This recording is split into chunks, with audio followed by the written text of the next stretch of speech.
Hello, hello.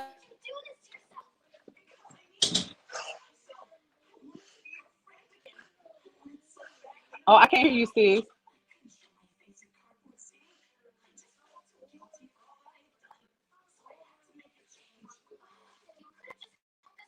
Can you hear me, sis? Hey everybody, well, my sister's getting loaded back up. As y'all know, we're doing our first segment of Wind Down with Real Women.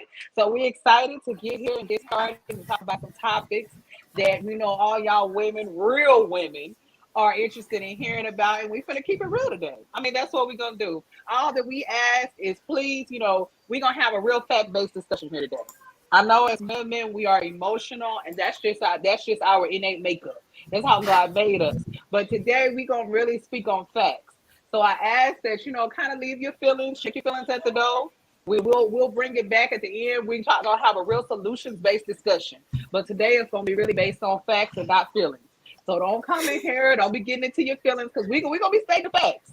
And everything that we're talking about here today is stuff that we've been through. So please don't think that we're talking from a perspective on something that we don't know about. Please don't think that we're trying to come from a perspective as if we're better than anybody. We both, I know me and my sister Sean have been through it, and I know I've been in the trenches and just barely pulling myself out. So I like, both of us just kind of want to share some gems that we've learned and kind of want to talk to y'all about something. This is going to be an interchange, a good platform for sister and for sisterhood and for us to get knowledge and learn from each other. I see my sister Sean is back here, so I'm going to let you kind of give your intro. Awesome. I am Sdot Fit Fashion, Sdot for short.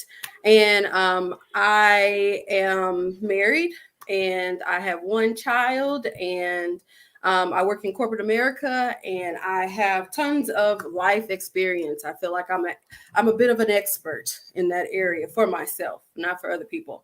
But we look forward to having this dialogue with women who are at various stages of their life. And we're not at all the stages, so we definitely want to make sure that we open the floor for women who have additional experiences and things like that. And we want to make sure that, we're being inclusive. And although it's, with real women, women, I don't want to exclude anybody. So if you feel like you a real one, okay, you make sure that you show up and you show out and support us as, we're going on this platform and celebrating women, empowering women, and encouraging them to be their best selves. All right. So we want to get into the first topic, which is we want to pose a question. Is masculinity in women the problem or the solution? Muva, I see you smiling over there. Well, I laugh when you said that because we constantly talking about this, and I know my sister hates. She hates the term masculinity. She hates femininity. She just want us both to go to hell. But I think it's important that we speak on it because I'm hearing it too much. I'm hearing it all over the manosphere. It's like that's the new term. You know how these trendy terms come out, and people just want to flock to. So at one time, being healed and being woke, those are the trendy terms. So now it's like the trendy term. What was it? Toxic masculinity? Yes, like that. That was a hot term for a while. Girl, yeah, so that's the hot term. So it's like everybody is flocking to that. But I don't think there's a clear understanding of what masculinity is, what toxic masculinity exactly is. And so I wanted to speak on that. I would love for people in the comments, if you guys' opinion different from mine, different from my sister's here, please let us know. What you're interpreting this masculinity and toxic masculinity is. I'm just going to give my take on it. Growing up as what the manosphere or what people consider or what I'm hearing that people are considering to be masculinity, I did grow up with like that energy, and that's somewhat of what I was taught. Kind of the dudes ain't shit type of mentality. And I will say it's a curse that is difficult to break. And so I know that that's one of like the main pillars that they, and I have to say pillars because it's like they just describe to like, oh, that's the whole problem with women, this masculinity. So that's kind of like one of the main pillars, the main reasons, that they ascribe as women being masculine. But what I'd like to really touch on is the masculine energy that you're receiving. Is it something that you provoke? And do you know how to have a woman flourish in her femininity and flourish in her feminine energy? I'm wondering, do these people that are constantly commenting on it, do you guys realize that a woman is not going to display feminine energy? A woman is not going to flourish in her femininity unless she feels secure, unless she feels protected, and unless she feels like that she's in a space where she can be vulnerable enough to allow her feminine energy to flourish. I know for me, and I can only speak from my perspective, like I said, I grew up kind of I like to say grandfather into that line of thinking. And it was very difficult for me to, kind of step back and start giving off that feminine energy because I had always had to be in defense mode. And I think sometimes as Black women, we a lot of times have to be in defense mode. We always, have to be independent. We have to be strong. And I think we all get to a point where it's like, I'm tired of being strong. I consider myself a strong woman, but I don't want to always have to be strong. Like sometimes I need some help. I don't want to have to always carry the load. I'm tired. My back is tired. I'm tired of always seriously, I'm tired of always having to carry everybody's stuff. So, just innately, I was always in defense mode. I was never taught, how to, be feminine and how to, in essence, be able to rely on a man, and feel in a space where I felt secure and protected, where I could just, kind of almost sit back and allow my femininity to flourish. Because as women, that's not anything we have to be taught. That's something that innately we were God given. We have femininity. That's our DNA. That's our genetic makeup. We have femininity as well as we have masculine. We both have those qualities. Of course, femininity is more dominant in women. So that's something innately. We don't need the manosphere to teach us how to do that. That's something that we innately have. But it's not going to flourish unless we're in a space where we feel secure and we feel confident, and we feel protected. So I would much rather like to see the manosphere and all these platforms talk about how they can help women to feel secure enough and how they can help women to feel like that they're in a space where they can allow their femininity to flourish rather than harping on the masculine behavior. I would like to see a more like solution-based conversation because that's the piece that I never hear come up. It's always about why women are toxic, why women are masculine, why they have this toxic masculinity. I think they beat a dead horse on the reasons that they believe the trait is here now. I would really like to see more of a solutions-based conversation. And for me and my experience, like I said, it just took me, of course, therapy and doing the work and all those things, but it really took me kind of changing my mindset and kind of getting out of this strong, independent Black woman mode, which a lot of us are taught that too. You got to get it for yourself. You got to be able to handle everything. And it took me kind of getting out of that mode and realizing that I had a good man that I could rely on. And that by me, kind of being, exercising my strength and trying to lead the household, in essence, I was almost emasculating my husband. And so it took me. And so that I figured out that was kind of one of the consequences of me, kind of exhibiting, this, I hate to say the word, but masculine energy as they refer to it. Like, in a sense, I was really like, that was an implication of me displaying that. I was like emasculating my husband. I was making him not feel worthy enough, like to lead our household. And so I had to really take a step back and kind of get to a space of vulnerability and recognize those issues that I had that, I had grew up knowing that. And I think at some point you have to realize that everything that you were taught as a child, maybe even everything that you were taught in the church, you might need to reevaluate it and see if that is good for yourself. And so that was, kind of a lot of the work that I had to do to get to a space where I could flourish in my femininity. And forgive me, I didn't introduce myself like my sis did. I do have 5 kids. So I'm at home and they're in the background doing their thing. So forgive me if y'all hear a little bit of that in the background. And good morning. And hi, Niambi. Hi, Niambi. How are you doing today? So I kind of want to backtrack just a little bit because I think words matter. Okay. I'm a words person. Okay. So I want to kind of break down what the divine feminine and what the divine masculine looks like. Okay. So I want to go through some attributes. And most times people feel like these things are, well, let me just say this. One, as human beings, we are both divine feminine and divine masculine. Okay. And the reason why I say that is because some people try to separate it as a gender based type of thing, like only women have, I you wish you know, would. only women have, feminine, divine feminine. Only men have divine masculine, which isn't true. Okay, so I'm just going to, I have some notes. And so I just kind of want to go over that because when we describe these attributes of what masculine is and what feminine is, we kind of need to define what that kind of looks like as far as the attributes go. And some of those things that women possess, or not even women, humans, let's just say humans. So some of the things that are divine feminine are being intuitive, having compassion, being wise, accepting, collaborative, reflective, creative, sensual, kind, gentle, heart centered. Those are kind of the attributes of divine feminine. And divine masculine is risk taking, assertiveness, action oriented, discipline, boundaries, confidence, objectivity, logic, and analysis. Warrior, it's the yang, okay? Because divine feminine is the yin. So, and also survival, right? A lot of times, when depending on how you grow up or any childhood trauma or anything, you may have more or less.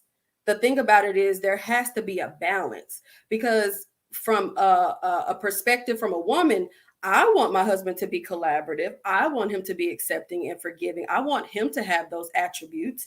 I also, for myself as a woman, especially in, while I'm working or corporate America or in any certain spaces, I have to be analytical. I have to be, I have to take risks.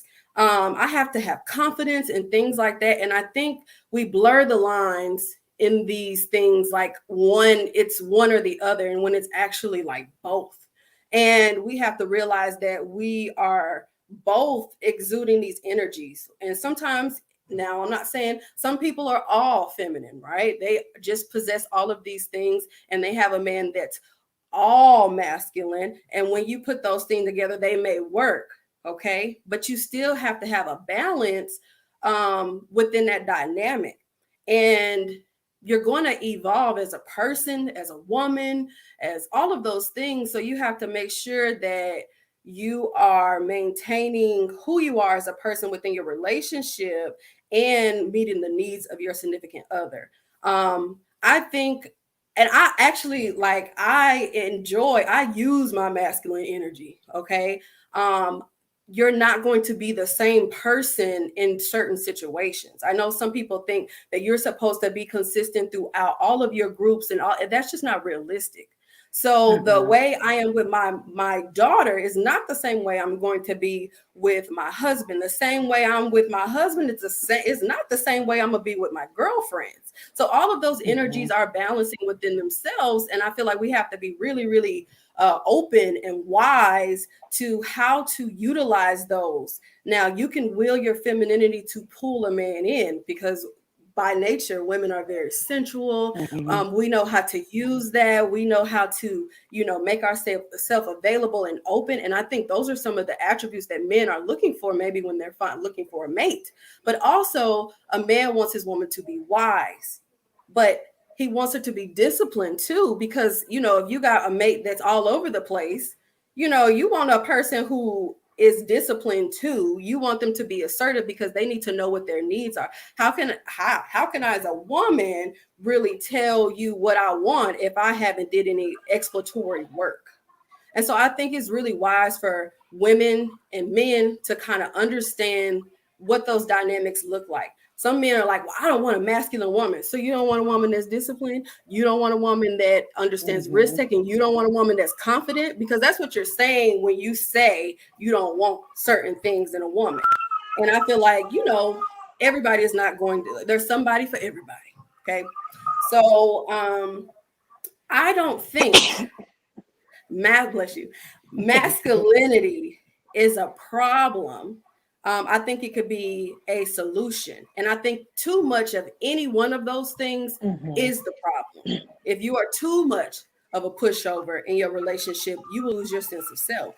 If you are too aggressive in your nature as a woman, then you could push some people away and it can be off putting. But Okay. my question with that is, so it's like, why if I'm standing up for myself, why does that have to be seen as being masculine? That's not It necessarily masculine energy. Like females, if we go back and look in the history books, look at that, females are warriors. Like right, females were the ones that were on the front right. lines, warriors, queens, they were doing all. So why does it have to be, if I'm standing up for myself, or if I'm being fervent on my values, why does that have to be considered masculine energy? No, that's part of that, might be the dominant piece of my femininity. But you guys want the femininity, that's all you guys speak on. You guys, they only speak on the good attributes of it, or on the things that they deem as good things. Anything that's contrary to their agenda of Right. women, keeping their mouth shut and doing what they say and just sucking dick, then it's a problem. Then it's a problem. I think they need to understand that those are still aspects of women's femininity. Just because I stand up for myself, just because I'm not a yes woman, and like you Right. said, I'm not. Exactly. If that's the type of woman y'all looking for, it's somebody for everybody. The thing about my thing is, if y'all want a yes woman, just say that. Just say that.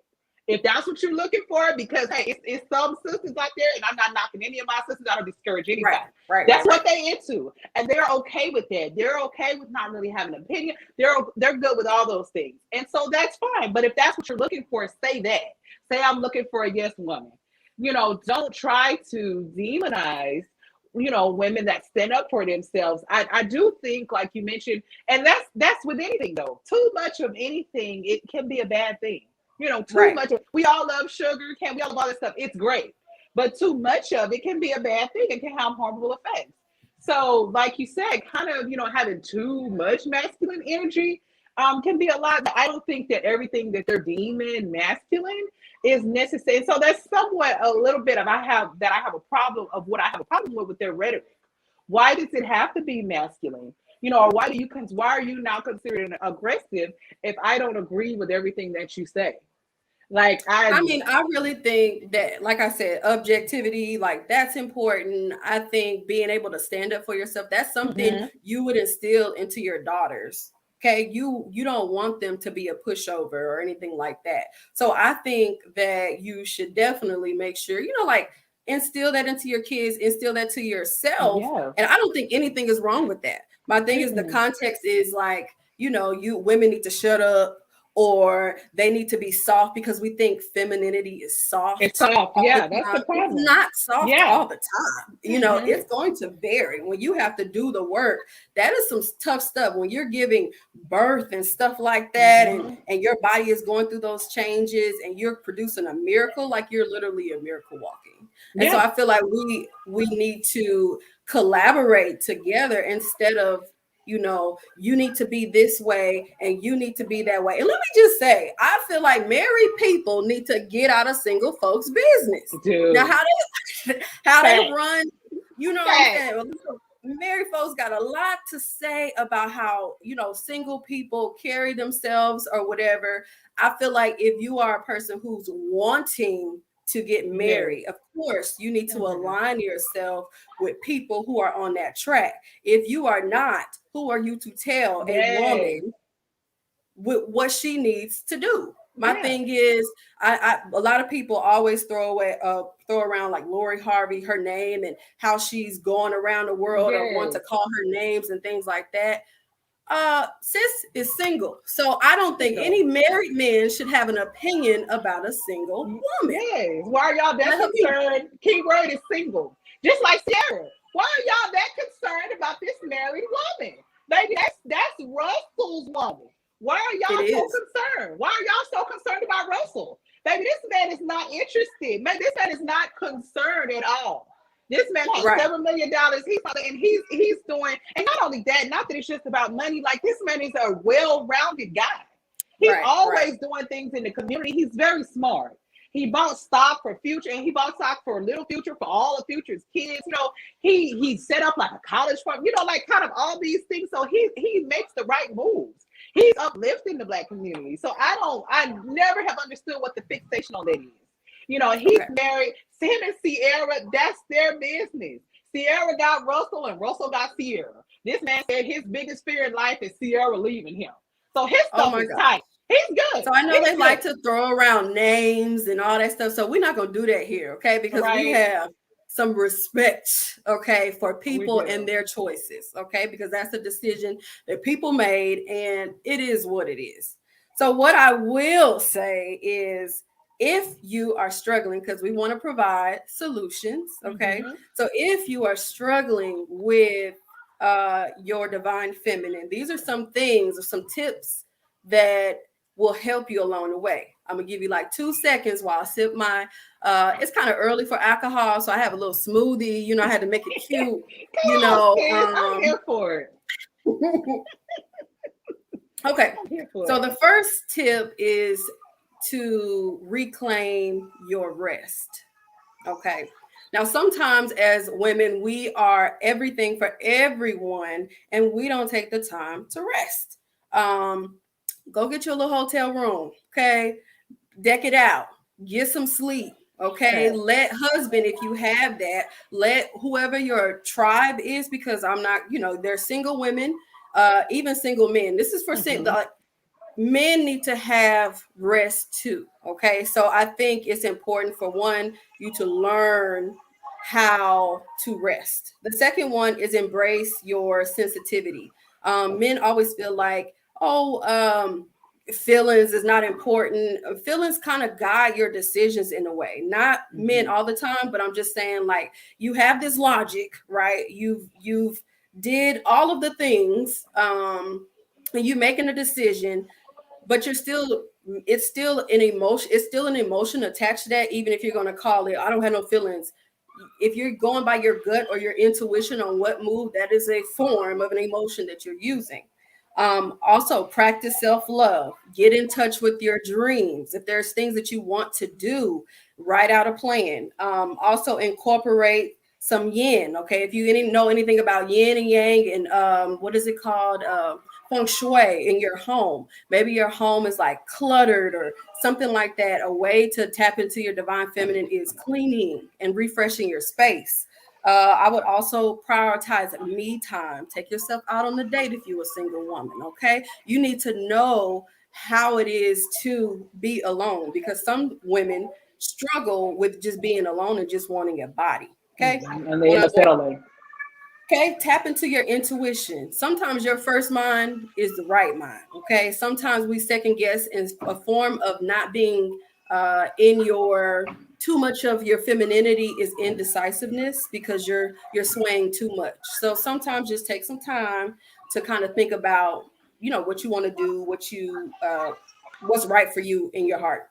Also, go within. A lot of times we are trying to use, we can use our hair and our makeup and all these external things, but sometimes it's really good to kind of just go within yourself and figure out what it is that you truly want for yourself, in and outside of a relationship, in and outside of a marriage, in and outside of your title as a wife or a mom, in and outside of your job, because some people, title themselves with their, as their job.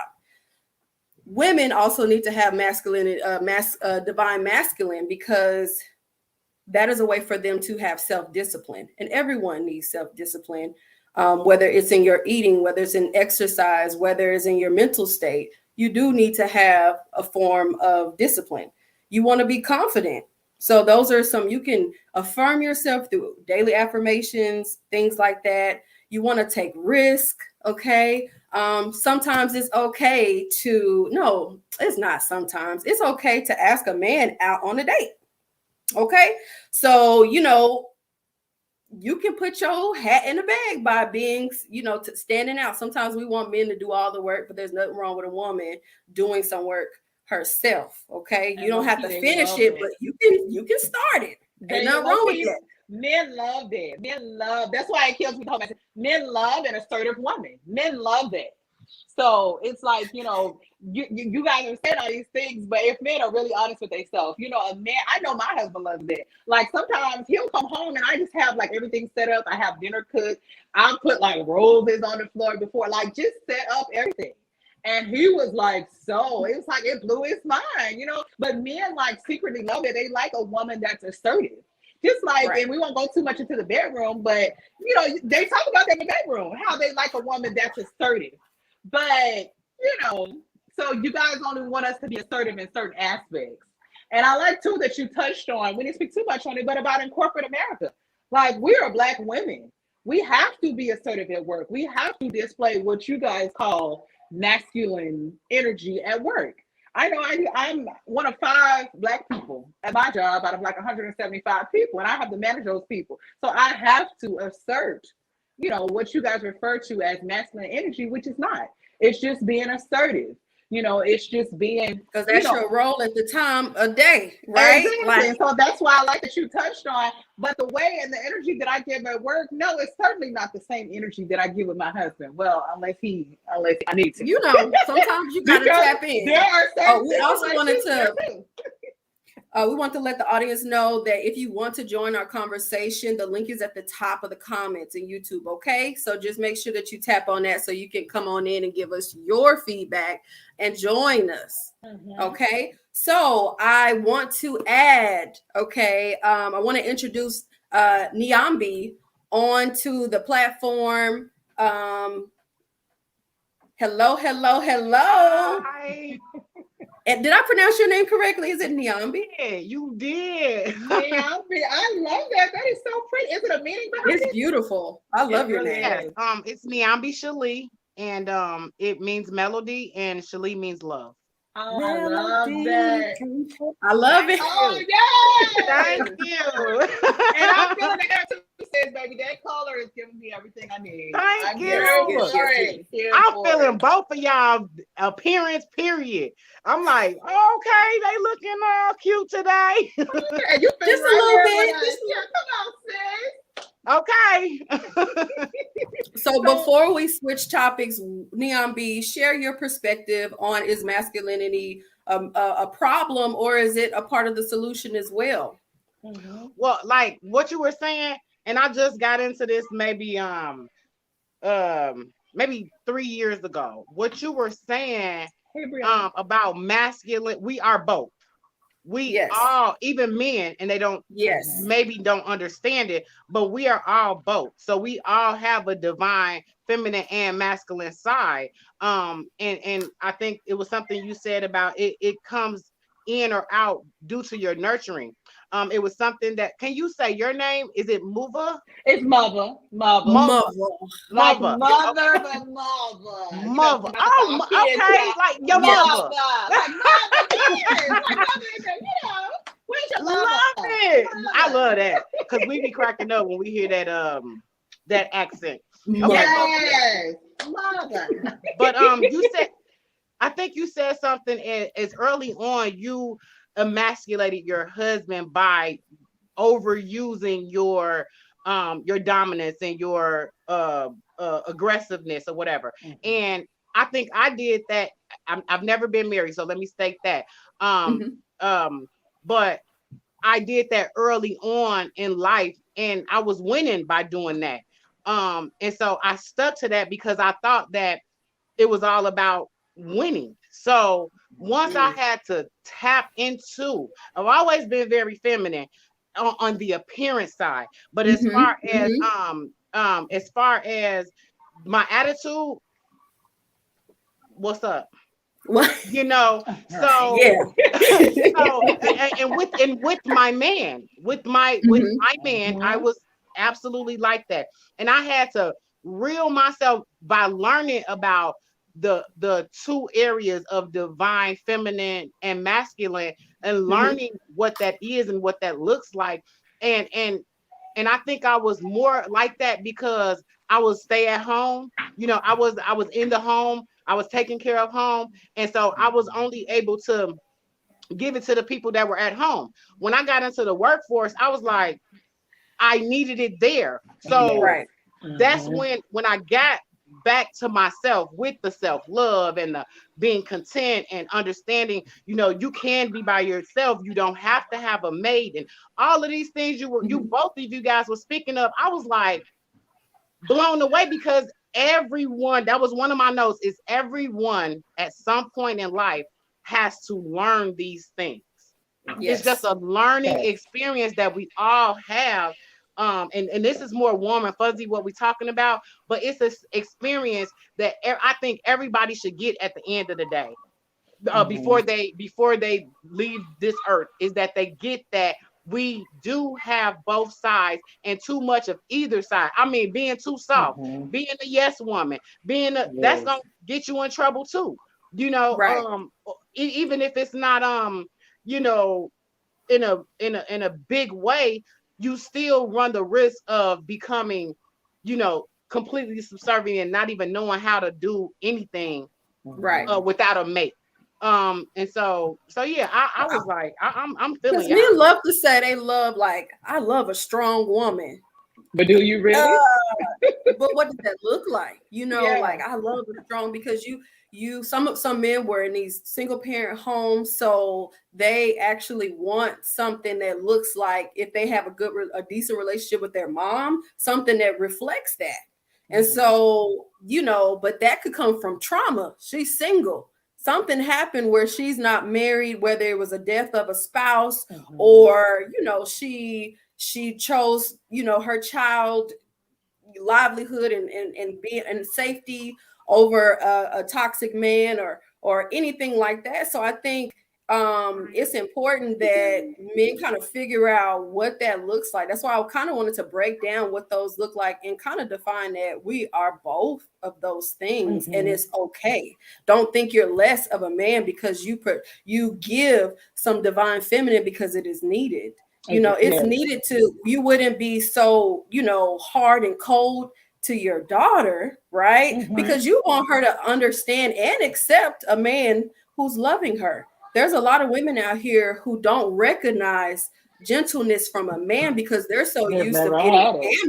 pandered, by a man, and you should be able to do this, and you all that pressure, and it's just unnecessary at the It end of the is. day. And So I just wanted to, like, at least put the definitions out there so people can and at least kind of get an understanding of what that looks like. yeah, What because was you even about to to the say? opposite of what you said, there are some men that were raised in a single parent household, and so Mhm. their mom was just very masculine, and sometimes it's just as a product of having to be that strong and having to raise kids by yourself and all that good stuff, and they didn't necessarily like it, and so then you end up with them being very like against a woman that they consider to be too strong or to be too masculine. But I think we all kind of more on the solutions base. I think we all have things that we need to heal from. And I Right. used to say this, and I realized that it was very aggressive, so I had to stop saying it. Like, don't come to me with no problems that your mom should have fixed. That's your mama's problem. And I get it is very aggressive. I shouldn't say it like that. But the way that what I'm meaning to say is, don't, it's difficult, and we're all humans. We all bring childhood traumas into relationships. But I think women are more willing to go and do the work and get the help and heal from those things. And I think men, especially Black men in particular, are always, there's a stigma that Black men always have to be so strong, and that you Right, don't have to get in touch with your feelings. You don't need to heal from traumas. You don't need to go to therapy, right, and do all those things. And even in the Black community, for men and women, we have this thing, oh, just pray about it. It'll be fine. Just pray about it. Right. Pray to God right, about it. right, He gonna fix right. it for Oh, you. oh Yeah, Lord. and I'm a believer. I believe all those things, but at the same time, I do believe that therapy is necessary. I do believe that we all need to do the work, and I believe that men have those same type of childhood traumas that women have. Like I said, in the ministry, they always speak to, oh, these ladies grew up in the men ain't shit, like era, and a lot of men grew up with single mothers. And it may not have been the best relationship, and they may have seen what toxic masculinity looks like. So that has just made them so overly opposed to strong women or any of those qualities that they perceive their mom as having that they didn't like. So I think we all kind of going from a solutions-based perspective, we all need to do the healing. We all need to do the work. And I like that you talked about, sis, that do these things before you get into a relationship. Do these things kind of along your journey. Figure out how to be happy with yourself. Figure out how to make yourself whole. And then, kind of proceed into a relationship. And dating along the way, I think all that good stuff is great. But I almost feel like, sometimes it's difficult when we bring, and I know I've had this experience with myself. My husband and I have been together for 12 years, married for 10. And I know we both brought a lot of childhood traumas into our marriage and into our relationship. And of course, mine, I think because just as women, we're just more open, to doing therapy, to doing the work. So of course, mine were kind of realized. Men are coming up. Let me before they start slamming. Let me go ahead and say I'm not slamming them at all. I want to say, men are on the rise. So what happened with our situation? We did marriage counseling. And so that's when a lot of my husband's childhood traumas came out. But I applaud my husband because the fact that he was even willing to do marriage counseling. And so that's when a lot of his childhood traumas came out. Yeah. So I mean, they are coming along. It's just that, in the Black community, like I said, it's with men and women, but particularly with men. They're seen as that you have to be so strong that you don't necessarily. A lot of Black men aren't really in touch with their feelings. I'm glad that it is coming a long way. But I think we have a ways to go. Yeah, I do. I want to go ahead, Yami. There was I want to bring up Black Man Unfiltered because we're here. He says a lot. He uses the phrase son husbands, and I think I just wanted to touch on that, and I hope there's an understanding that when you're raising a Black man as a single parent, and I'm saying this, I don't have any children, so I'm saying this from examples that I've seen. When you're raising a Black man by yourself with no one, the mother is trying to make up for the father not being there. So she is pouring into him, and yes, eventually, I mean, that's biblical. Even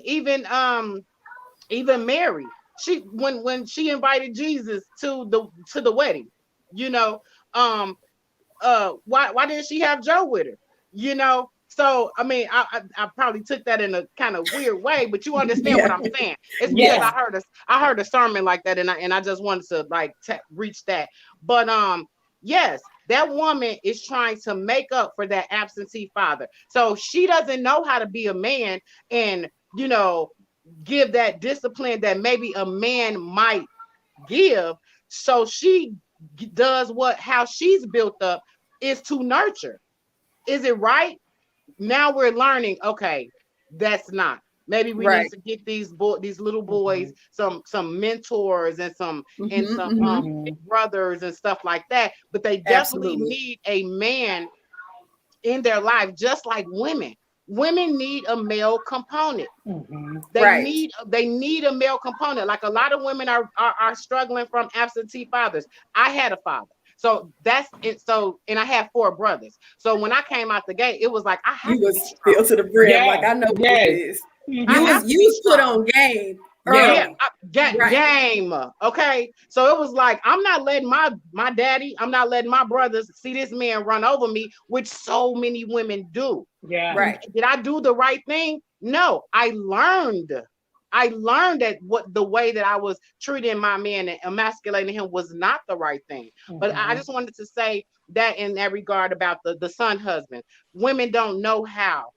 And if that man is separate and he is absentee, she's doing the best she knows how to do and how she's structured. What the makeup of a woman, women carry children. You have to be close and nurturing. And they never carried another human being in their body. So we're built up to be close and loving and nurturing. And so I think she's doing what she knows to do.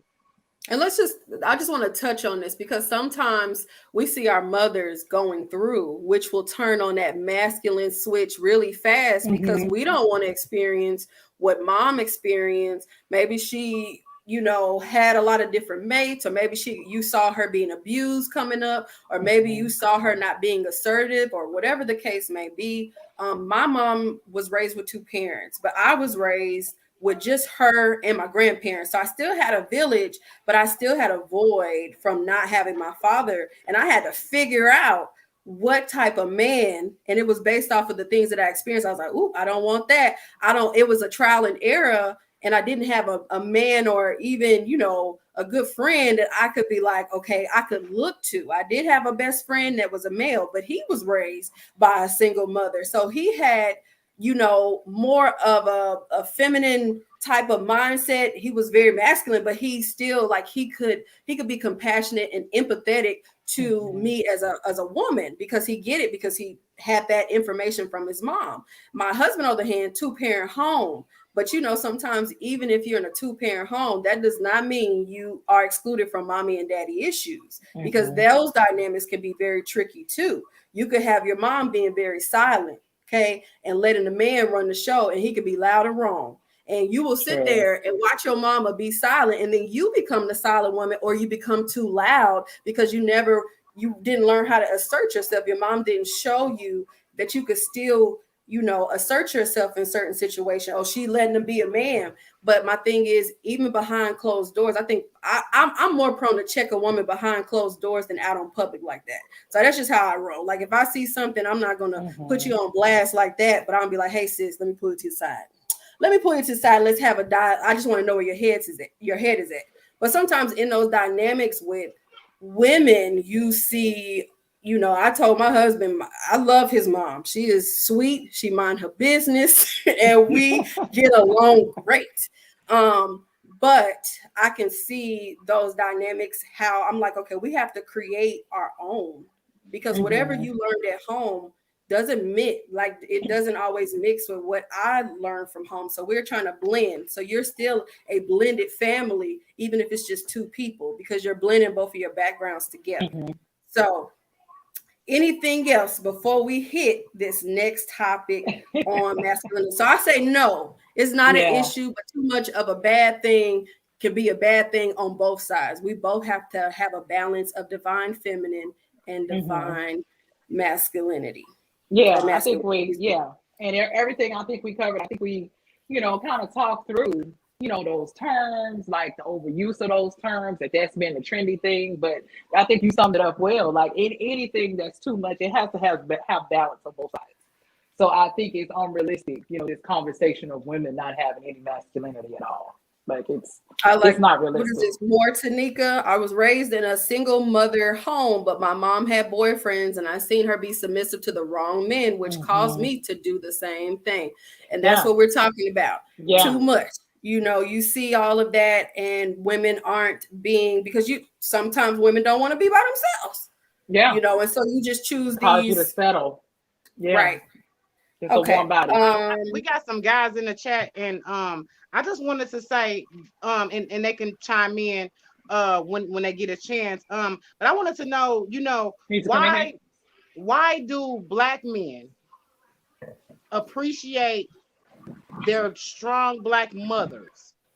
My mama disciplined me, did this, did that, and all of that. They appreciate that so much, but don't appreciate, the strong Black woman. To them, it's like they only, and this is just my ideology, it's like they only want that woman exception for moms to the children, or they only want the woman to be strong at the workplace. They don't want a woman to be strong when it comes to them, or to make a decision based on what he's actually showing her. So that was a question. I hope the guys get a chance to chime in on that, but we can go forward. Yes. So, okay. I like where she's going with that, because that's out of order. Okay. Well, are you referring to the umbrella about the children submitting to the mother? Yeah.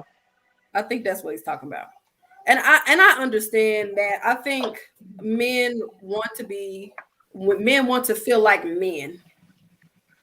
Like, and I'm like, you a man already. So however you feel about yourself, I should not be dictating your Yes, but I think a man too has to your be security, secure enough. like Yeah, you that's have to be self-esteem. That's profound.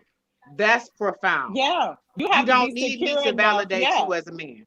Because I, you don't want me to, I don't want to be that, like, I don't want to have validation from a man. Like, both of us need to be secure within ourselves when we come into this union and mhm, together, because too much of something, it causes codependency. So do you want me to be dependent on you, or you want me to be interdependent? Because that yeah. those are two different terms. Mhm. And that's why I was saying, like, doing the Love work it. before you get to these relationships. I Yeah. saw a thing that said, "Oh, black women don't submit to men." Yes, we do, but you have to be a man. You have to be a man. You have to be secure in yourself. I'm not trying to validate. Like I said, that's why I said I know, and so that's why I don't say it anymore. I know that was aggressive, but don't bring me issues that you haven't dealt with. Don't bring me issues that are things that your mom should have dealt with. Like, don't bring that to me. Do the work for yourself. Like, and I so was don't, and I I know would say that's somewhat ideally, yeah. aggressive. Yeah, you have to be a man. You guys want to have the conversation about, oh man, so what is it? Well, what are you doing? Are you secure as a man? Do you feel like a man? Because I will stand by this. I feel like when people have to project and when people over project, it's because they don't feel secure. And when they're over projecting this masculinity, because men can exhibit toxic masculinity too. And so I feel like sometimes when they're over projecting, it comes from an insecurity. When you're over projecting on your household and, oh, my wife got to do this, my wife may not do nothing that I don't say. I feel like it comes from a space of you not being secure as a man. Because Or I feel grasping like, control, like just trying to get yeah, control because you don't have internal self-control yourself. So you try and to do all these external things to, things. yeah, to try to Yeah. prove, that you're a man. If you're secure, if you're confident, in yourself as a man and in your own masculinity, you don't have to do all those things. Not like my husband don't he don't talk to me crazy out in public. He don't do any of those things. But at the end of the day, I respect him. And I respect him as a man because he's secure in his masculinity. And so he doesn't have to display outwardly to everybody else, oh, I got my wife and my wife is in check, my wife is under my control, any of that stuff. Because he knows that at the end of the day, he is respected as a man, like in our household. And so Yeah. I There think is, that's the I would big say, piece. I think Snuggles 668. Is there something such as toxic femininity? Yes. Yeah, Yes. It is. It does exist. yeah. Um, my thing is, what is it? How do you determine if a woman is confident or not? That's a good question. What do you feel like confidence is, Neombi? Oh, confidence at 20 is a totally different meaning at Exactly. at the age I am. That's right. That's right. Okay. 20, at the age you are, So 25, 25. okay. So I just feel like a lot of experience that men pull on right now today is they're referring to when we were learning, when they were learning. So let's accept that for what it is and then move forward today. Okay, so now I know. Hopefully you're getting an understanding and as a man and so let's go forward. A lot of guys are pulling on and I see it all the time. Well, she did this, she did that. Why are we still hanging on to that? Because you haven't worked through it. Mm-hmm. And so confidence, going back to the original question, confidence at 20 was cocky as hell. I'm No not gonna humility, I'm not none, gonna lie to you. zero. Uh, Was cocky as hell. I'm it. Yeah, Okay. yeah. And I've always been a confident woman, but Mm-hmm. now today, my confidence exudes itself, and I don't have to say a word. Mm. yes. I don't have to say Mm-mm-mm. anything. When I walk into the room, I command what I Yes, came to get. right. Yes. So confidence today is an action, so to speak, and it's not Mhm. an attitude that I have or or even at 20, it was like, if you didn't show me what I know that I deserve, I'll tell you. But today it's not that. It's so confidence is so subtle. It I is. love it. I think that's the I same for love it. me. It's silent but powerful at the same time, and it is not self-seeking. You're Right. not trying to look on the out. What, Brianna, right on time. You're not Yes. trying to look on the Yeah. outside Right, Brianna. for things. You just are. You just exist, and you are enough. Like, you understand that you are enough at all times, Mhm. even on your worst day. Yes. You are enough. Yeah. Yes. And I think I have So, the same. I'm sorry. Go ahead, sis. I'm sorry. no, go ahead. You're I good. think I have Yes, kind of Snuggles, some of go that ahead. same, and it's taken me like a while. It came to me to a sense of worthy and a sense of Mhm. being worthy, of the type of love and feeling. And I think to me that goes back to confidence, feeling like I'm enough, and feeling like I'm worthy of love, and feeling like I'm worthy, of being treated, the right way. So it came down to me to worthiness, and I like that you guys kind of, pointed out it's not anything about validating other people. Because when I was young, and I love Naomi that you talked about like the journey, I had the same thing when I was younger. Confidence to me was about nails and hair and makeup, and that I was gonna be on point, and have everything together, and kind of that kind of thing, and how many people were sliding in my DMs, and how, that kind of thing, and that's what It was I an doubt. air, right? Yeah, It was it an was an air, air, like, and that's what I'm doubting it as. And even this, and this is toxic, and this is probably an example of toxic femininity. How many girls, man, I could get to look at me, or to like mm, say, or to approach me, and unfortunately, it was toxic. It was toxic femininity, and unfortunately, like that's how I gauge. Like, oh, and if I had a problem with a woman, and this is really toxic femininity, like, okay, well, you better watch your man, because I don't have to say one word to you. I'm gonna get your man. And so it was, and all of that was rooted, but that made me feel confident. It made me feel like, oh, I can take her. I can do any of this stuff. When in actuality, a man is gonna, if he's not a good man, if he's not realizing where he should be, a man is gonna sleep with anything, or he gonna talk to whatever comes along. So it I wasn't did that. nothing special. It was nothing special, but I said that kind of as a two-part answer, because I know people were talking about what is toxic femininity, and that's a Right. prime example of what toxic femininity was. And like I said, I'll be honest, but again, this was like in college, and I'm glad that I've been able to do the work and to evolve from that. And so now I don't, none of those things, nothing like that validates me. The Right. only like compliment or anything like that that I'm looking for is from my husband. That's it. So none of that outside stuff validates me. It's all like an internal thing. And knowing that I'm willing to fight. And like you said, back in the day, you would get in people's face and make it now, if you don't realize my worth, if you don't realize like you're just not who I need to, like I've realized, come to understand that I'm not for everybody, and that's okay.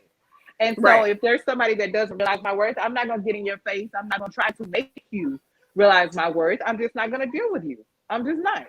I'm at a Yeah. place where I only care to be around people that recognize my worth and that make me feel calm, that validate me. That's it. That's it. There was a video, I don't know if y'all saw it, that was kind of viral, and it's about a woman who said, the only thing, and this is leading into the next topic. The next question is, do women keep each other accountable? Do women keep each other accountable? Okay. Yeah. So this young lady was on her platform. Her name is She's a Fool via IG, or I Am the Lala King. Mhm. And just a little context, because people, it's blowing up now, but she made that video a year ago. Okay. And so the video was basically stating that I don't have anything to offer a man except for vagina. That's what she had a epiphany about. So she sat there in her car and she was like, I'm frustrated. I am bitter. I am all of these things. These are I statements. So this was directly towards herself. It was a self-realization that, you know what? I'm asking for a man to be all these things to me. And she explained in her video about she was a cap and the man was a bottle. So anytime, you cannot fill a cap with a whole bottle, and vice versa. He needs his bottle filled and you only a cap. So I do feel like Black women hold each other accountable? I fix crowns in silence. I love it. You don't have Okay. to tell everybody you So fixed it. no, I don't, because I want you to shine radiant in your own, and I don't want to have to. Some people feel like they need to take credit for whatever they did to help other people, and I'm not Mm-hmm. that. That's an ego thing. Yeah. So I'm not. I'm trying to kill the ego so I can be a better person for myself and other people. But what I want, like, what are you all's perspective on that? Because I do feel like we do hold each other accountable. I know my best friends are like, girl, I'll tell them my little story, even if it's about, like, say me and my husband got in a little spat, and I'm like, girl, blah blah blah blah, and she'll be like, well, Sean, Sdot, did you figure out, like, you didn't do this right, or you could have done this better, or you can find a better way to. I've been on the phone with her, and my husband will say something, and she'll be literally in my ear and like, breathe, don't say that Mm-hmm. back. Like, just because, I know where I can go. He know where I can go, but Mm-hmm. are we gonna mess up the chemistry of the home over something that's so small and insignificant? And sometimes you need those little reminders that, there's a better way to handle things. I have my Rachel Ray is in here. That's one of my good girlfriends, and she Woo. has checked me before too. Okay, so I appreciate you, sis, because I do feel like Black women will hold each other accountable. Will every Black woman receive that? They may not be ready. And that's Mm-mm. my thing.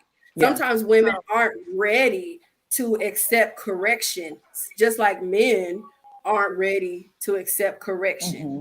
So, what's your Niambi, what's your thought process on, do Black women hold each other accountable? Well, I have to say this, and I use this word a lot. That is situational. Um, it True. um in my life, I have always been like the oldest one around my crew. I hate to say this, but it's really true. I didn't hang Hmm. with women for a very long time because Hmm. I was like, for what? You Hmm. know. But the women that were and that did touch my life were the girls that, my peers.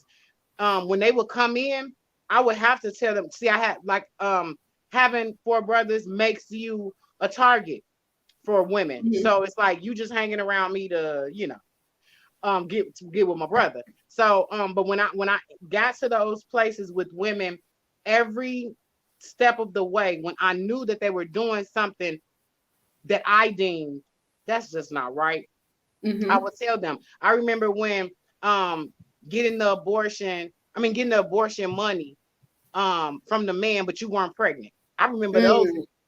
And I was Yeah. like, girl, don't do, I was telling them, I would tell my girlfriend, what, do not do that, because karma don't play, and you'll be pregnant for real in the next couple months. And I promise you, she was.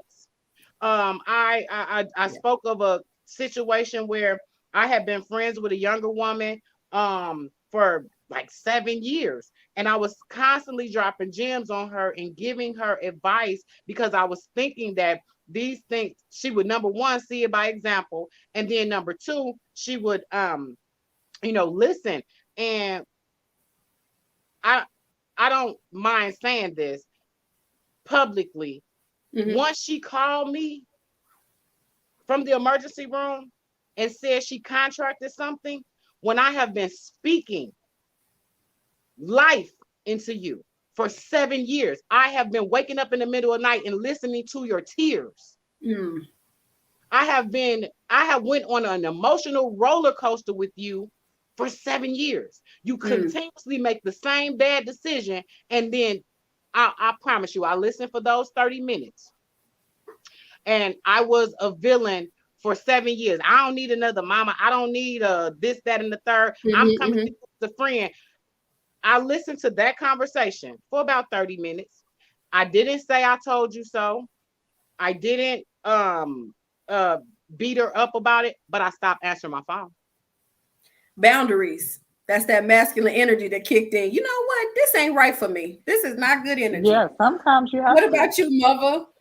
Well, I kind of spoke on like some of the things, that I used to be down with toxic femininity that wasn't right, messing with if you pissed me off or I'm gonna go get you mad, all that kind of stuff. And I had a group of friends like that was encouraging me to do that. And so, I had been, and it's been a growth process. I used to be down with everything. I was the chick, if your man messed up, oh, Kyle Megan, like she gonna show up in all black, and y'all can ride out together. Like that was me. Like I'm riding, Black hoodie battalion. Like, I'm okay. Dressed in all black. Like, that's how we. Oh, you need me to call him? Oh, you need me to call him from a black? You need me to call him from somebody else's number? Oh, I got you. I was into like all of those things. But again, I grew up around a lot of that stuff, so I thought there was a part of me that really thought that was normal, and that really thought that it was okay. And so that's why I would go along, with all of those things. And no, I didn't hold any of my friends. I did at the time, and mind you, this is college, this is like younger 20s. I didn't hold any of my friends accountable. I was down with whatever foolishness, they brought to me. I was like, oh girl, yeah, you all. I was happy to have friends. Shoot, because I didn't have any. We moved around a lot. So when I met my girlfriends from college, like that felt like home. I was like, this like-minded people. We're in the same groups. We're trying to get our education. Man, we feeling ourselves as feeling ourselves. Okay, we looking good. We smart. We all of that. And so, shout out to the HBCUs. Right. So I feel like in my 20s, absolutely, I did not keep my girlfriends accountable like that because I was still figuring out my way. I didn't know really, what's bad and what's good, but sometimes you don't speak up necessarily. You don't. So that is an issue when you're young. The bigger issue to me is carrying that over to your 30s and you still in the cycle of what you still on the same Negro from 10 years ago that done whooped you, slapped you. We still talking to the same people. They giving these young girls bad advice. The young girls like that. I hate that they do that. Like y'all, because you would think a woman of a certain age, oh, she's got some experience, she's got some wisdom. And sadly, I know some. I got some 60-year-old family members that's still on that foolishness. Still trying to ride out and all that type of stuff. So it really has to be a growth. And I think people have to realize age doesn't equal maturity. So you have to watch too who you're getting advice from. If you see this woman there, you might respect her. She might have been good financially, whatever. Look at her pattern. If she's never been married, she's been divorced 4 or 5 times, why? And I'm not saying that, yes, she might not have wisdom about some things, but if you see that she doesn't have the best background, the best track record with men and that kind of stuff, why are you seeking advice from her? And especially if she's giving you this toxic advice, just because she's older, just because you respect her as a family member, don't mean that you have to take take the advice that she's giving out. Or the advice that she's putting out, and like you said, village is very important. I just called Sean, we just talked last week about an issue, and I called her straight up like, hey sis, I need a perspective I need an objective perspective on something. And it's important to have those people. I literally text her like, sis, you busy, and literally 10-15 minutes later, she called me. So it's important, and she was busy doing family stuff. And I mean, that made me feel good, as a friend, as a sister, she's leaving from one family event, going to the next location. But the fact that she made time, and all of that busyness, to talk to me and figure out what it was that I needed, to me, that's for volumes. And it's important. And she gave me, some really good advice, because sometimes we need to hear stuff from a different perspective. We get in our feelings, and when you in the situation, sometimes we need to hear, oh, sis, you're doing too much. That ain't right. Pull it back, and so it's important to be able to have other women and other people in your circle that's going to give you sound advice, and they're not going to be telling you to ride out and this, that, and the third. Because I think an element let me commend you for calling, because some people will sit in their stuff and then it will create, I always say, if you keep sweeping stuff under the rug, eventually you're going to trip over that. Okay, so everything, and it'll pile up, and then when you lift back everything, now all of the things you did from 2002 is coming up because you did not express yourself throughout that time. So Right. kudos And to that's how you you for like getting an outside opinion that is not. Snuggles was asking him like, well, how do you differentiate? One, I'm never gonna tell a woman to leave her husband, that especially part. if it's just a spit Exactly. spat going on. I'm not gonna say you need to. I mean, I do see that women are in these groups. You need to. He told you about your health or something like that. You need to leave that man, ma'am. Is your knees hurting?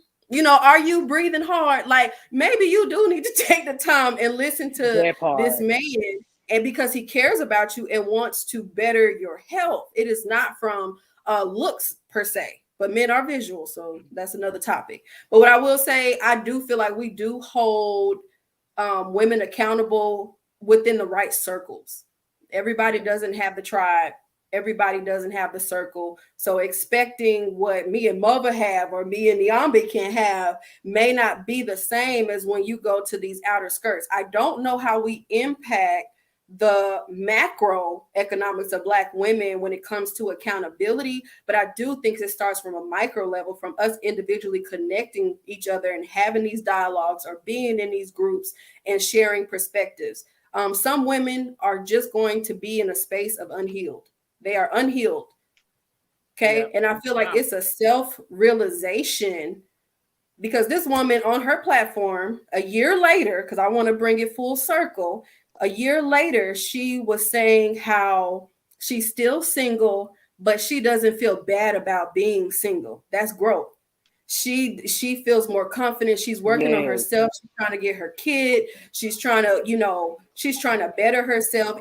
She was a better person outside of the Hmm. relationship. So she let that go. Like she just did a nice 180 for herself, but it came from like really assessing who she was. And Right. that is a self reflection. Some people don't want to look in the mirror. Some people, and I say this all the time, some women do not know who they are outside of their pain because that is their identity.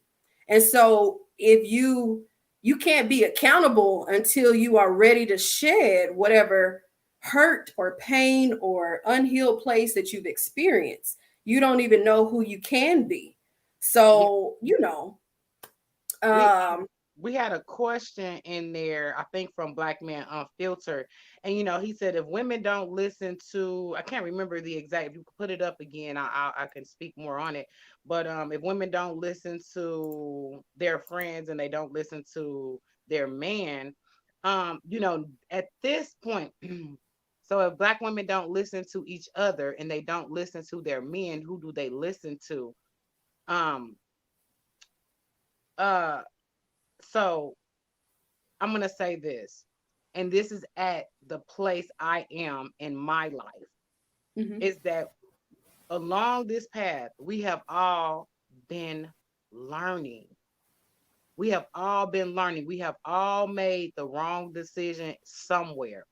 I don't care if it was, the parent that you picked, or deciding to post your issues on Facebook, or I mean, just there's a wide spectrum of where we picked wrong, where we displayed some wrong, where we mhm, lived some wrong, But I feel like at this point in my life, I am experiencing everything.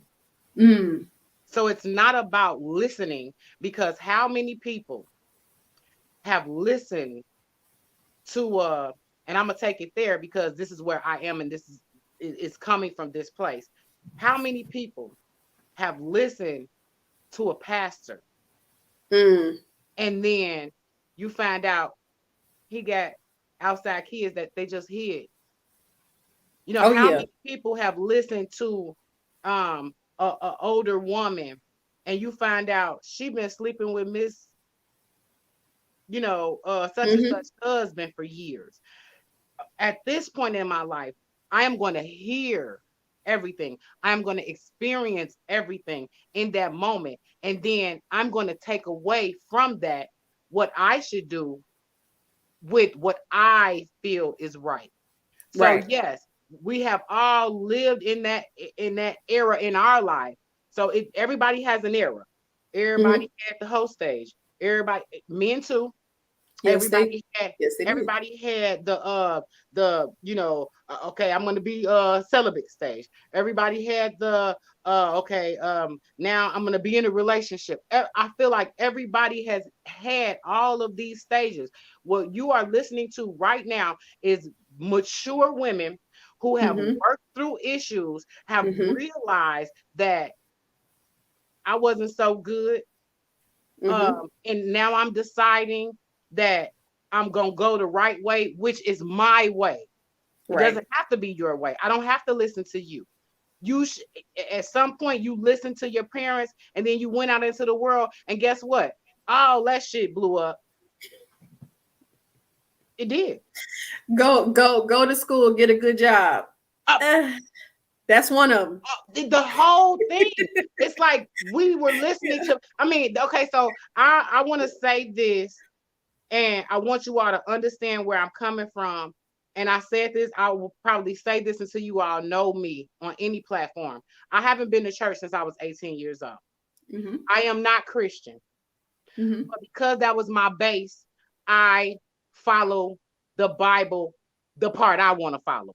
And that's controversial. And I know it might blow up in the comments, but that's me. Okay. So when I say this, I'm sticking to the point that there's the most controversial scripture in the Bible is do not boil the baby goat in the mother's milk. So if you look at it on literal, which I now understand on a spiritual level, is we are taught by people who know a limited uh mindset. Mm-hmm. And so they were just learning. They They were were. just living. You don't mature until you come out of that. And then you finally figure out what your meaning and your purpose on earth is. Why did you touch down? You're going to get, if you don't know it now, you will eventually get there. So listening to my parents, not unfortunately, fortunately, the double-edged sword here, I was raised by my grandmother. So you know what my grandmother taught me? Go find your husband. Mm. Okay.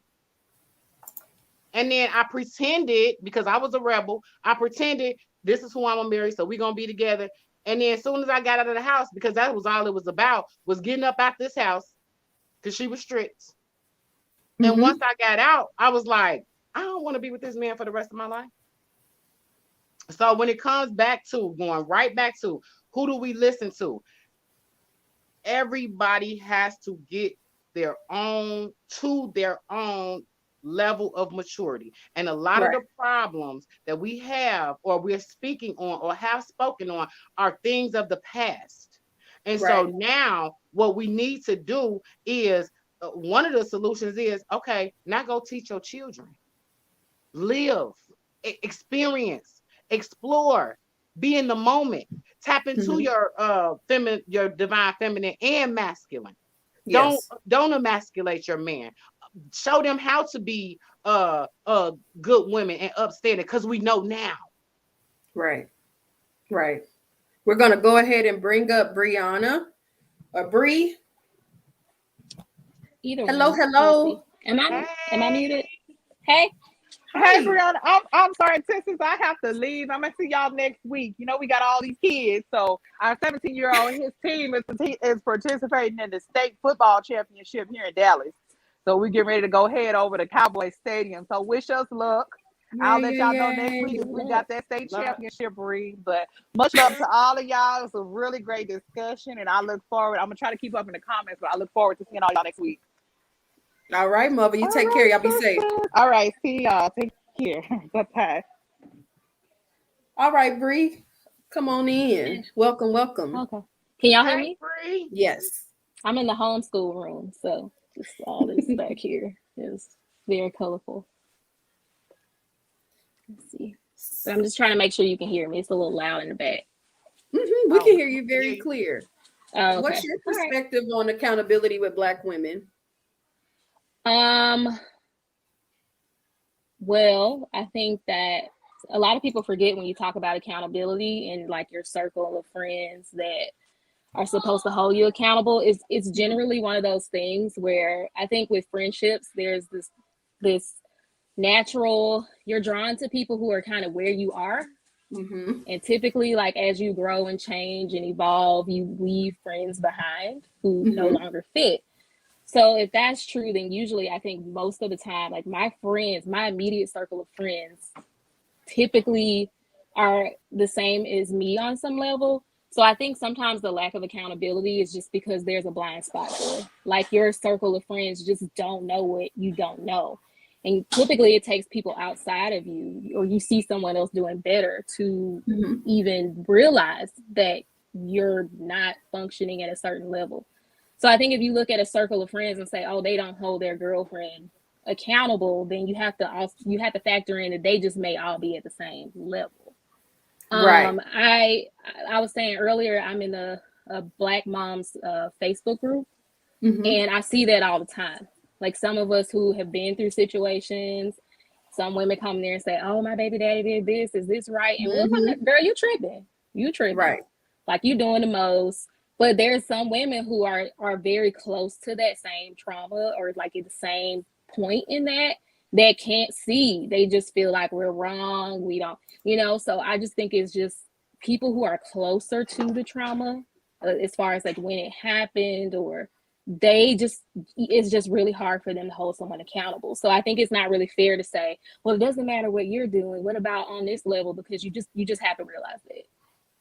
Right. I definitely agree with that because honestly, who am I to tell somebody I don't know or I have a connection with, like where they're short at, unless we have some Mm-hmm. kind of relationship or whatever. Now, sometimes you can, if it's, if women are open and you can ask, like I'm always like, do you mind if I share something with you? Like there's a way to communicate sometimes with people. And I think communication is a big key of that because you want to be able to be heard and you want to be able to share your points and all of that good stuff, but you also want to make sure that you're listening. And a lot of time with women we get the bad rap of not listening in a way to people who really care, to be honest. Like they don't want you out there, or either they've already experienced those things so they're trying to help you avoid a situation, and you have to Mm-hmm. have discernment. You have to have understanding of self before you can even take that knowledge in, because Mm-hmm. everybody's not going to be there. So I do feel like we do hold each other accountable, but we can't account for every woman who chooses not to be accountable. Like we can't speak for every woman. We can only do things in our micro levels, and things like this, like having this platform, talking to women and sharing that knowledge with them, is another way for us to get the word out on how we can build this community virtually or even in person, because things can come up. We have events and we can share. A lot of people have you know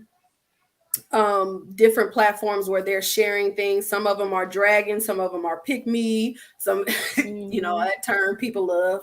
That was another one, the pick me crew. And I think it depends on where you're at in life. Like where are you Mm-hmm. at in life? And like Nyambi was saying, like we have different stages. You're not going to catch me doing what I was doing 10 years ago. Right. You're not even going to catch Hopefully. me a year or two ago. Okay, Right, right. doing what I was doing, because we're constantly evolving. I would also say that I lost my train of thought for a moment. Chime in, Niabi. I want to speak to Snuggle. Snuggle said, Uh-huh. Yeah. there was something like, if your fathers were in your life, would it have been better if uh they were there to help you in the vetting process? And if so, would you recommend that for most young women?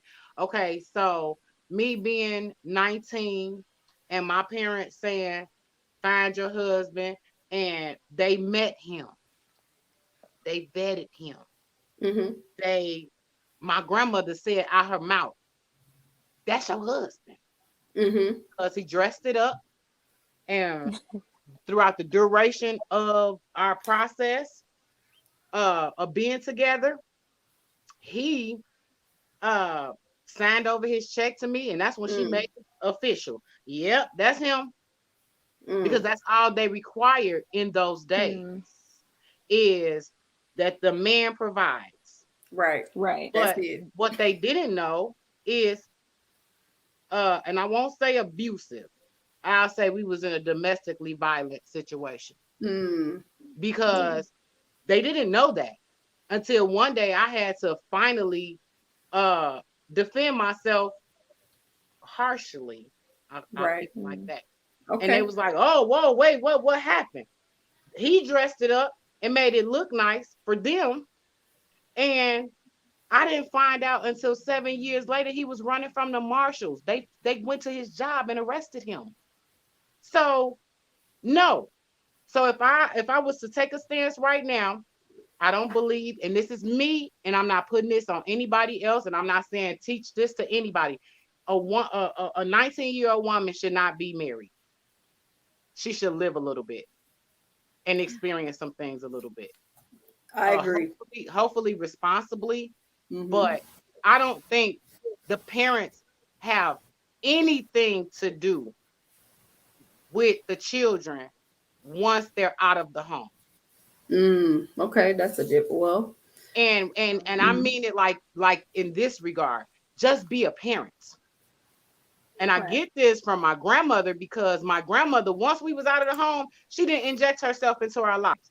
When we came crying and wanted to come back home, and I didn't do that for years, but when we came crying, and she listened. Okay. All right. She helped whenever she had to. A parent. Now, I'm not saying what to do with your children. I'm saying the what I had was, I went and cried on the shoulder. I went and slept in the bed. I got my back rubbed like a baby. And I went back out and I took my bumps and bruises like a woman. There should be, and this is just my opinion, there should be no vetting and trying to figure out who is best for your child. I think yes, go ahead, Bree. I think that my cat is trying to like be on the screen right now. But I think that it depends on the dad, because like my dad was in my life. My parents were divorced most of my life. Sorry. Hey, cat. It's a beautiful cat. I'm allergic, but it's a beautiful. I like looking at it. No. But between my dad, he was in my life. We had a good relationship. We still do. But my dad, as far as, I wouldn't have listened to anything he said, because I told my dad this, like, you were trash. My dad had like 3 girlfriends at all times. He was a dope boy. He was pushing bricks. That was the family business. So yeah, if just because he was my father did not make him qualified to vet anyone for me. If anything, he just made me be like, I don't want to be with someone like you. So if that counts as vetting, then yes. But just because he is a father that was my mom. That doesn't mean that he's qualified to vet anybody. Because if my dad was like, pick him, I would have literally done the opposite. And I still do the opposite of what he tells me to this day, which is why doesn't work out for you, Bree, when you do that. When you like, well, we love the art of debate. Like he raised us to like that. He always raised us to never just like, oh, just because I'm this doesn't mean that you should listen to me. He raised us that, like he was just like, people don't, to keep me safe as a young woman. He felt like actually that was something he wanted me to have. He wanted me to question, not necessarily authority, but he wanted to always question why I believed what I believed and why I was doing what I was doing. So if there ever was a point where that meant that I didn't agree with him, right away, I mean, this is in my adult years, like once I became older and we could sit down and have a conversation. He never stopped me from having a debate with him. So yeah, a lot of times he'd be like, do this. And I'm like, nah. Like he was a Jehovah's Witness, and he was like, this is the way you should go if you should live your life. Absolutely not. And I literally did the opposite of what he told me to do. And I became a Wiccan for a while. But I got saved eventually. I came back around. You came back, but you explored. Yeah, because he was so like, you need to do this. I was like, let me go do the opposite. And literally my brother did the same thing. Right. So we just kind of always did the opposite of whatever he said because we felt like he was such a bad example Right. of what a man was. But we still love him. But Yeah. no, I don't think just because you're a father and you have kids and you're in their life, you're automatically qualified to vet for them. No. I will say, in my experience, I didn't meet my biological father until I was in my late 20s. So he was an absent father and a into drugs, thievery, things like that. He wasn't a great man. I met him kind of on the tail end of his life. And we developed a really great relationship that allowed me to heal. I will say that with that interaction with my dad, which I still say he was my dad. You know, at the end of the day, I still claim him even though he wasn't there because I had an opportunity to heal with that relationship. And because I know who I was as a woman, I kind of know what kind of man that I wanted in a way. Like I kind of wanted somebody who was consistent because consistency was something that I hadn't seen in my life. And my husband is very, very consistent. He's very even. He's just, you know, he's just a good guy. And so when my biological father met him, he was like, he all right, like, and it didn't matter. We already together, we married, he ain't going nowhere. Right. But I don't think that if he was in my life, I don't think he would have made me better. I'm actually glad he wasn't there because he has so much drama in his life going on. I feel like that could have impacted me in a negative way, me seeing that. The void was bad enough, but imagine having a man in your life who is in and out, inconsistent, on drugs, stealing your money. Oh yeah, that was me. I mean, women, like all of that. And I'm glad I didn't experience him long term. Like my mom did a good job with not like dragging him. And so when I was able to meet him, I was able to like heal that inner child. And so I would say that, I can welcome people's opinion, but it's my choice. And I would allot that to my daughter because I want to make sure that she has the values to kind of discern. Like I feel like I can guide, but you're going to make these decisions. When you get into marriage, it's just y'all two. Right. So what I think or what other people think don't even matter. And that's how I would tell her, because at the end of the day, you could have two parties coming in. What is it? Our Kind of People. Y'all watch that show. Okay. And so they have these two family dynamics who are like bickering and fighting for money and all of this kind of stuff. It is going to be between those people and figure out like what you all want to do. You're supposed to what the Bible talk about, lead to cleave. So when you go into that marriage, it don't even matter, what other people are saying. You can vet them, but it's still that person's choice if they want to move forward. You can take your money away out the wedding pot, but that's about it. Like you are going to try to control them with money, but at the end of the day, like it is that person's choice. And hopefully you've instilled in all of those qualities that she's supposed to have, so she or he can make a decision on a wife or a husband when it comes to that point in time. Because as a parent, you have to release too, because they have to go live their lives. And can I just add that? Sure. Like he loves my husband. Like he loved him from when he was just like, he's great. But I think it wasn't that my dad was wrong. I think somebody asked like, no, my dad wouldn't tell me to be with someone who was in the life he was in. But I think my dad also had the wisdom to realize that because I had seen so much of what he had done wrong, that if he tried to push me towards my now husband, I would have just done the opposite. So I think my father was wise in the sense of like, okay, I really like this one. Let me not say too much. Let me be quiet. She's just gonna go the other way. So it's not that I don't think that. No, I understand my dad was wise and he would never purposely lead me to someone like him. But I think he also realized that he wasn't perfect. So I think he understood that at that point, he just needed to be honest with me and show me what a bad guy looks like. Like I'm a bad dude. Look at me. But then also realizing he couldn't turn around and then try to be like, this is what a good, like I think he just understood the limitations of my perspective. And so he respected that, and he did what needed to be done. He just left me alone. And now he tells me, he's like, yeah, I knew that was gonna be your husband, and he's a good guy. And I was like, I'm glad you didn't say nothing, because I would have left him. I would have left him. So yeah, he's a wise man. That's great. That's So great. there was a question that I wanted to address. Sure. I forgot. I think it was Snuggles. And said something about, what did your father teach you? And my father was present. I lived with my paternal grandmother, so his mother, and starting out in life, and that's why I come to starting out in my life. That's why I come to, and I have this as a standing point of view, which is, everybody is learning, everybody evolves, everybody. I have that as a standing view, because when I was born, he was on drugs.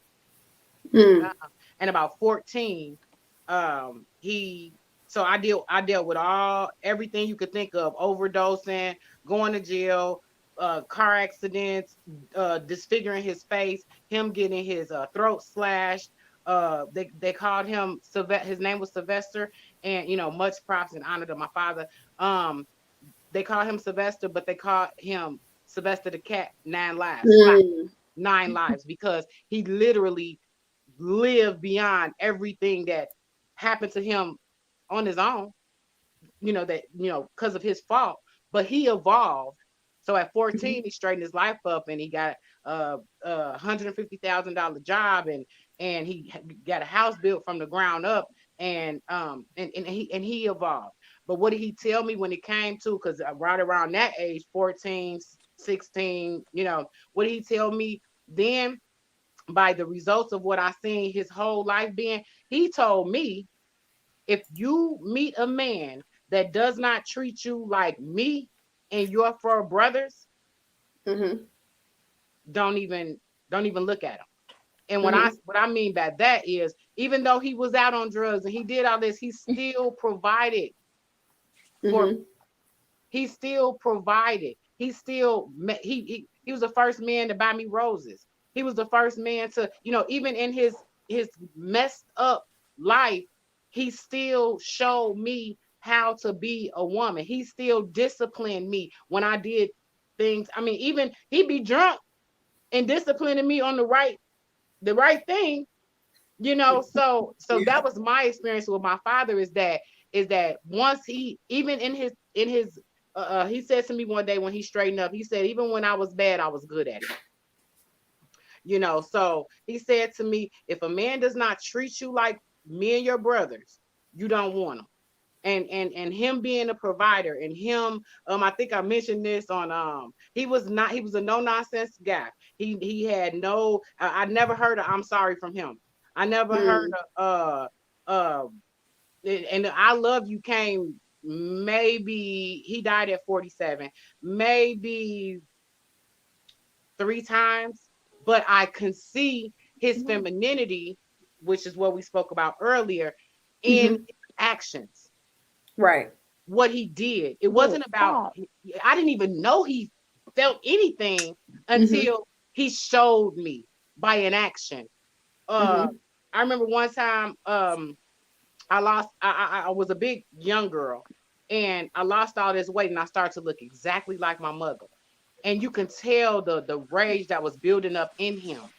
And when the very first time he really put his hands on me as a young adult, we were sitting in that room, and he like slapped me and all around and stuff. And I was like, what the hell? I cried overnight. My grandmother was sitting there patting me, and she called him and cursed him out. And I ain't mean to, report to you, and you was going to do that to her. I didn't know he was sorry until he came in the house with a 5-disc CD changer.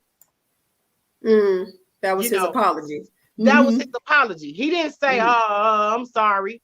I love you so much, and it hurt me more than it hurt you. So just having the relationship that we had, and understanding what he told me at the end of it, if a man is not treating you, and that was a situation that had never happened before and it never happened again. But if a man is not treating you like a woman, like I said, he was the first man to buy me roses. He bought my first diamond. He bought my first pair of real earrings. He just poured into me, even if he couldn't do it emotionally, he did it, with things. Monetarily. Yeah.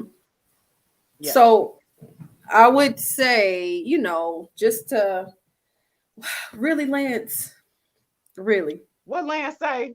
Leave it up there for a second.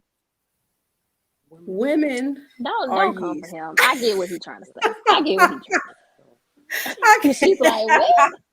I can't live. He's such a he speaks in prose. He speaks in prose. I know that ain't Lance. Lance and I had to compare us to yeast. Okay. Yeah, we sensitive about that word, Lance. You could have picked something else though. All right. I'm gonna get you on the show where you actually on the panel. I'm gonna get you for that one. I'm gonna write this. Let me write this down. I get what he's saying though. Like they need each other. We need each other. Well, and that's the thing.